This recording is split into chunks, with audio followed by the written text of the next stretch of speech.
A threat for visitors in the United States, diversity is not tolerated.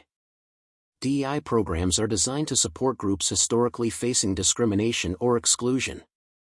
Warning for travelers and European businesses believing in DEI values by protecting people of migrant or ethnic minority backgrounds, women, especially in male-dominated industries, Black people and people of color, POC, LGBTQ+ individuals, people with disabilities, religious minorities, people from socially or economically marginalized communities.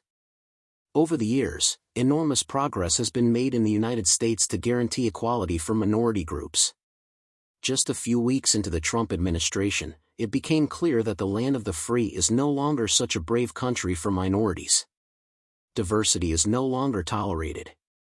Some foreigners are now seen as rapists, or criminals, or illegal aliens, making it a challenge for visitors touring Texas Highway 286 along the U.S.-Mexican border, or enjoying a weekend partying in Tijuana.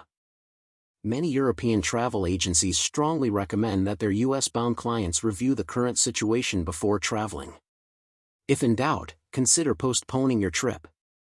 Immigration controls are currently stringent in Miami and Philadelphia. Travel from Mexico should also be avoided when possible. An ideological directive. In the quiet offices of major French corporations, between binders, calendars, and EU compliance protocols, a new letter has arrived from across the Atlantic. It is not a diplomatic note or a trade agreement, but something far more fundamental. Under President Donald Trump, the U.S. government has instructed French companies holding contracts with the federal government to comply with an executive order banning all diversity, equity, and inclusion (DEI) programs. In his second term, Trump has begun exporting domestic ideology to foreign shores. The target: French firms contracted by the U.S. government. The objective is to eliminate DEI from every corner of those partnerships. The tone of the letter is formal, almost detached. Its content, however, is incendiary.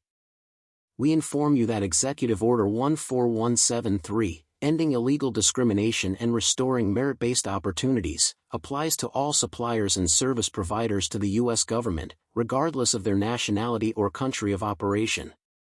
So begins the letter sent by the U.S. Embassy in Paris, a copy of which was obtained by Le Figaro. Enclosed is a document titled Certification Regarding Compliance with Applicable Federal Anti-Discrimination Law. Companies have 5 days to confirm full compliance in English and submit the signed document via email.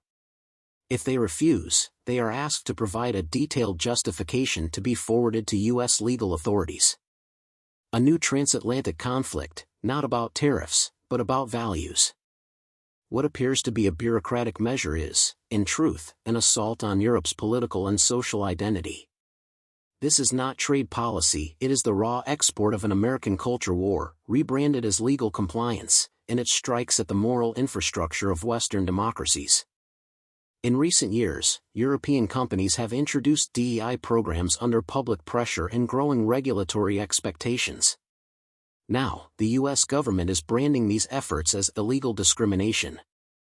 Under Trump, the language of equality has been twisted into the language of ideology, and now France is being told to silence its commitment to inclusion. The response in European boardrooms: uncertainty, concern, and in some cases, quiet anger. Beneath the legal formality lies a clear political message. America tolerates no diversity, not even on foreign soil, not when U.S. contracts are at stake. The return of the old America. Executive Order 14173 is not just a bureaucratic directive, it is a manifesto of rollback. It seeks to dismantle the progress made during the Obama years, undoing gains in representation, diversity, and social equity, not through fire and fury but with clauses, deadlines, and signatures. What was once a moral imperative is now framed as ideological deviation. Companies that champion DEI risk being blacklisted from federal contracts. The meaning of discrimination itself has been redefined, not the exclusion of minorities, but the intention to support them. Europe watches, and says nothing? The fact that the U.S. Embassy in Paris would deliver this message without any diplomatic softening makes one thing clear: Trump is not interested in discretion. The message to Europe is simple: comply or lose. The culture war is no longer a domestic American issue. It has become a global doctrine, and those who refuse to bend will be cut off. European companies still hold the line, for now. While the United States begins to criminalize diversity, Europe still holds on, barely. In Sweden, 89%, France, 82%, and the Netherlands, 85%, over 4/5 of large companies have adopted DEI strategies.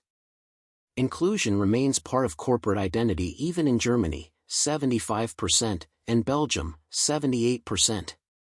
But these numbers are fragile, especially under the weight of transatlantic pressure. Today's program for fairness may soon be recast as political defiance. And when economic dependency becomes moral surrender, diversity becomes a liability, and equality, a bargaining chip. Now Europe must act. Europe must act, not out of vanity, but out of survival. If it continues to remain silent, the American culture war will not merely cross borders, it will embed itself into the fine print of global contracts. What today arrives as an email to a French defense contractor could tomorrow be a clause buried in an EU-wide trade agreement. A continent called the cradle of human rights cannot allow its markets to become vessels for imported dogma.